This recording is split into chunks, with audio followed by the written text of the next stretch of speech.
Hi, my name is Riley.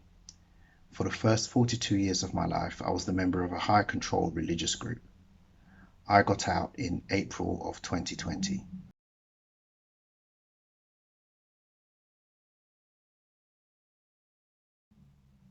I was raised in the high control group.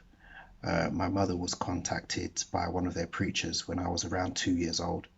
She studied the Bible with them for the next 4 years, at which point she was formally baptized into the group, and I was raised in the group from that point onwards.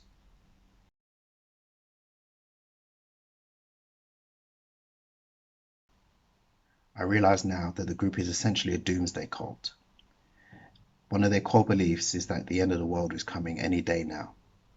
They call it Armageddon, and they believe it to be God's war against wicked humankind. At Armageddon, God will destroy anyone who isn't a member of the group.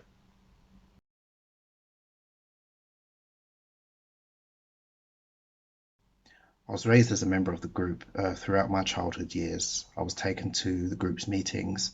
I went out preaching, and when I was 13 years old, I was formally baptized as a member. Uh, from then on into my adult life, I never really progressed in the group. I never held any kind of position of authority. I just continued being a rank and file member, so to speak.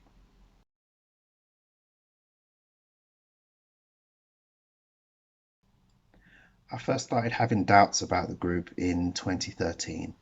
I was experiencing some marital problems at the time, and the assistance that was given by means of the leaders of our congregation was, in my opinion, severely lacking. I was raised to believe that the Bible's advice on marriage and life in general was superior and based on flawless wisdom, but that ran contrary to what I was experiencing on a day-to-day basis. The biblical advice I was given on how to solve these problems in my marriage didn't actually work, and in fact, it made things worse. Also, I started to see some serious flaws in the way the group was led at a congregational level, and this really eroded my belief that the group was God's one chosen religion. At that point, I started thinking about leaving.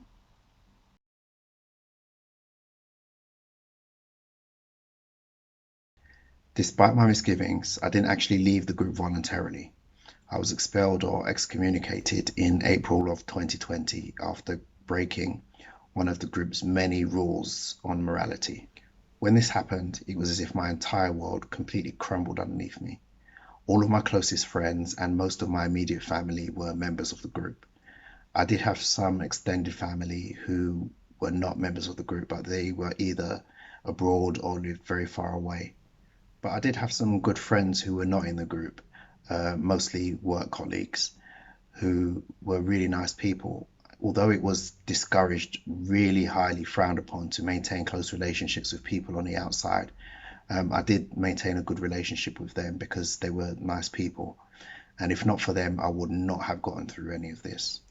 Also, in May of 2020, I met my partner who has been so incredibly supportive and understanding and helpful in my healing process from my experience with this group.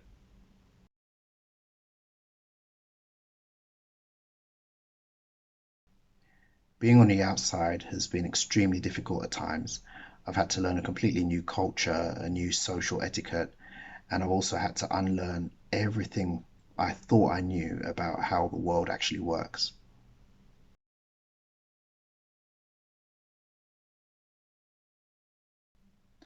Now that I'm on the outside, I've really started living for the first time in my life.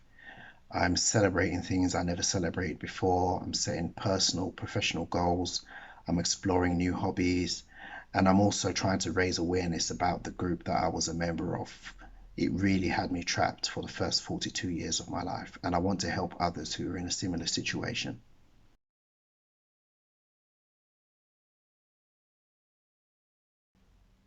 Firstly, I'd say do your research.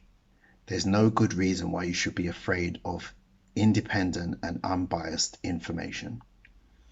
If this really is the truth, it should be able to stand up to scrutiny. And if it can't, then that's because it isn't the truth. Secondly, I'd say If your religion requires you to do things that go against your conscience, then that's the wrong religion to be in. When I was in it, there were certain things that just didn't sit well with me, but I'm ashamed to admit it. I did them because I believed that they were right.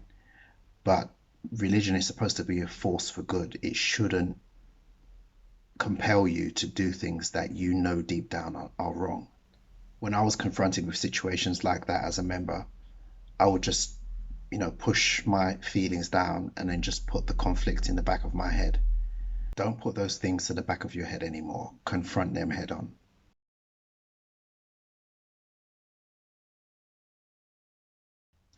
Speaking out about this group has helped me immensely. There's something very therapeutic about telling your story. And when you vocalize a trauma, it has a powerful effect of helping you to understand what was actually done to you. And when you understand it, then you can take the first steps towards healing from it. Also, speaking out has the added benefit of helping others in a similar situation to yourself. I would not have had the courage to speak out and tell my story if not for the ones who came before me who saw fit to do the same. Their stories helped me. I hope that my story helps you. And in turn, I hope that your story helps someone else.